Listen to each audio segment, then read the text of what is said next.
राधे राधे दोस्तों, आज हम शिव पुराण का पाठ शुरू करते हैं। शुरू करने से पहले मेरी आप सबसे विनती है कि मेरे चैनल को सब्सक्राइब, लाइक और शेयर करना ना भूलें, ताकि हम आपके लिए अच्छी अच्छी कथाएं और पुराणे ला सकें। ओम नमः शिवाय। चलो आइए शुरू करते हैं। राधे राधे दोस्तों, आपका फिर से स्वागत है मेरे YouTube चैनल राधे श्याम में। आज हम कोटि रुद्र संहिता शुरू करते हैं, जिसमें द्वादश ज्योतिर्लिंगों तथा उनके उपलिंगों का वर्णन एवं उनके दर्शन पूजन की महिमा, जो निर्विकार होते हुए भी अपनी माया से ही विराट विश्व का आकार धारण कर लेते हैं। स्वर्ग और अपवर्ग, मोक्ष जिनके कृपया कटाक्ष के ही वैभव बताए जाते हैं, तथा योगी जन जिन्हें सदा अपने हृदय के भीतर अद्वितीय आत्मज्ञान नंदन स्वरूप में ही देखते हैं, उन तेजोमेश भगवान शंकर को, जिनका आधा शरीर शैल राजकुमारी पार्वती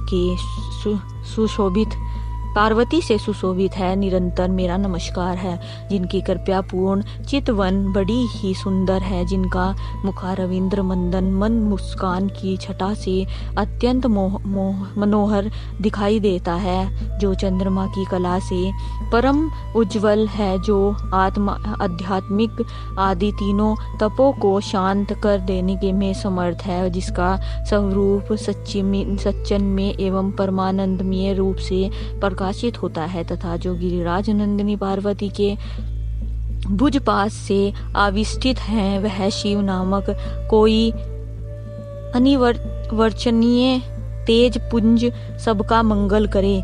महर्षि बोले, सूत जी, आपने संपूर्ण लोगों के हित की कामना से नाना प्रकार के आख्यानों से युक्त जो शिव अवतार का महत्व तो बताया है, वह बहुत ही उत्तम तथा तात अतः आप पुनः शिव जी के परम उत्तम महातत्व का एवं शिवलिंग की महिमा का प्रसन्नता पूर्वक वर्णन कीजिए। आप शिव भक्तों में श्रेष्ठ हैं, अतः अनन्य है प्रभु। आपके मुखारविंदों से निकले हुए भगवान शिव के सुरम्य यश रूपी अमृत का आपने कर्णपुटों द्वारा पान करके हम तृप्त नहीं हो रहे हैं, अतः फिर उसी का वर्णन कीजिए।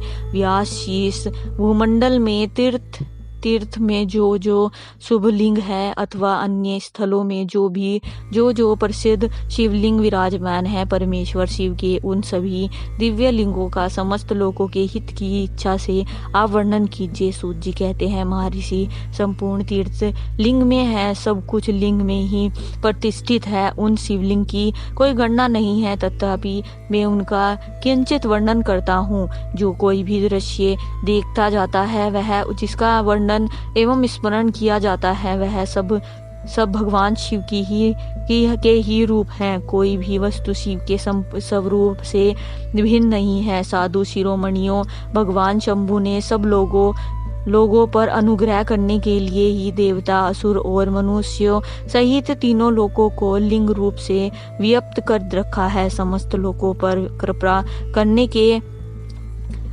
उद्देश्य से ही भगवान महेश्वर तीर्थीय में है, और अन्य स्थलों में भी नाना प्रकार के लिंग धारण करते हैं। जहाँ जहाँ जब भक्तों ने भक्ति पूर्वक भगवान शंभु का स्मरण किया है, तहाँ तहाँ तब अवतार ले कार्य करके वे स्थिर हो गए। लोगों का उपकार करने के लिए उन्होंने स्वयं अपने स्वरूप भूत शिवलिंग की कल्पना की है। उस लिंग की पूजा करके शिव भक्त पुरुष अवश्य सिद्धि प्राप्त कर लेते हैं। ब्राह्मणों भूमंडल में जो लिंग है, उनकी गणना नहीं हो सकती है, तथापि मैं प्रधान शिवलिंगों का परिचय देता हूँ। मुनिश्रेष्ठ शौनक, इस भूतल पर जो मुख्य ज्योतिर्लिंग है, उनका आज मैं वर्णन करता हूँ। उनका नाम है, सुनने मात्र से पाप दूर हो जाते हैं। सौराष्ट्र में सोमनाथ, श्रीशैल पर मल्लिकार्जुन, उज्जैनी में महाकाल, ओमकार तीर्थ में परमेश्वर, हिमालय के शिखर पर केदार, डंकनी में भीम शंकर, वाराणसी में विश्वनाथ, गोदावरी के तट पर त्र्यंबकम, चिता भूमि में वैद्यनाथ, दारुक वन में नागेश, सेतु बंधन में रामेश्वरम तथा शिवालय में गुमेश्वर का स्मरण करें। जो प्रतिदिन प्रातः काल उठकर इन 12 नामों का वर्ण पाठ करता है वह सब पापों से मुक्त हो संपूर्ण सिद्धियों का फल प्राप्त कर लेता है। मुनीश्वर जिस मनोरथ को पाने की इच्छा रखकर श्रेष्ठ मनुष्य इन 12 नामों का पाठ करेंगे वे इस लोक और परलोक में उस मनोरथ को अवश्य प्राप्त करेंगे। जो शुद्ध अंतःकरण वाले पुरुष निष्काम भाव से इन नामों का पाठ करेंगे उन्हें कभी माता के गर्भ से निवास नहीं करना पड़ेगा। इन्हें उनके पूजन मात्र से ही इहलोक में समस्त वर्णों के लोकों के दुखों का नाश हो जाता है और परलोकों में उन्हें अवश्य ही मोक्ष प्राप्त होता है। इन 12 ज्योतिर्लिंगों का नौवेद अत्यंत पूर्ण यत्न पूर्वक ग्रहण करना खाना चाहिए। ऐसा करने वाले पुरुष के सारे पाप उसी क्षण जल कर भस्म हो जाते हैं। यह मैंने ज्योतिर्लिंगों के दर्शन और पूजन का फल बताया है। जब ज्योतिर्लिंगों के उपलिंग बताए जाते हैं मुनीश्वरों ध्यान देकर सुनो। सोमनाथ का जो उपलिंग है उनका नाम अंत केशवर है।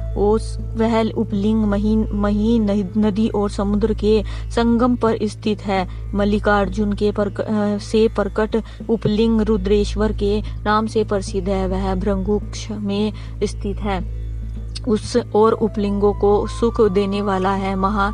महाकाल संबंधी उपलिंग दुगेश्वर या दूधनाथ के नाम से विख्यात है। वह नर्मदा के तट पर है तथा समस्त पापों का निवारण करने वाला कहा गया है। ओकार से संबंधित उपलिंग कर्दमेश्वर के नाम से प्रसिद्ध है। वह बिंदु सरोवर के तट पर है। उस उपलिंग उपासक को संपूर्ण मनोवांछित फल प्रदान करता है। केदारेश्वर संबंधी उपलिंग भूतेश्वर के नाम से प्रसिद्ध है और यमुना तट पर स्थित है। जो लोग उसका दर्शन और पूजन करते हैं उनके बड़े से बड़े पापों का नाश निवारण करने वाला बताया गया है। भीम शंकर संबंधी उपलिंग भीमेश्वर के नाम से प्रसिद्ध है। वह भी सह पर्वत पर ही स्थित है और महान बल की वृद्धि करने वाला है। नागेश्वर संबंधी उपलिंगों का नाम भी भूतेश्वर ही है। वह मलिन का सरस्वती के तट पर स्थित है और दर्शन करने मात्र से ही सब पापों को हर लेता है। रामेश्वर से प्रकट हुए उपलिंगों को गुप्तेश्वर तथा घुमेश्वर से प्रकट हुआ है उपलिंगों को व्यंगेश्वर कहा जाता है। ब्राह्मणों इस प्रकार यहाँ मैंने ज्योतिर्लिंगों के उपलिंगों का परिचय दिया है। आज की कथा हम यही समाप्त करते हैं। आगे की कथा आपको कल सुनाएंगे। ओम नमः शिवाय।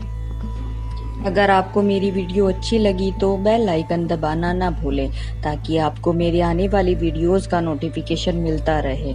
धन्यवाद। ओम नमः शिवाय।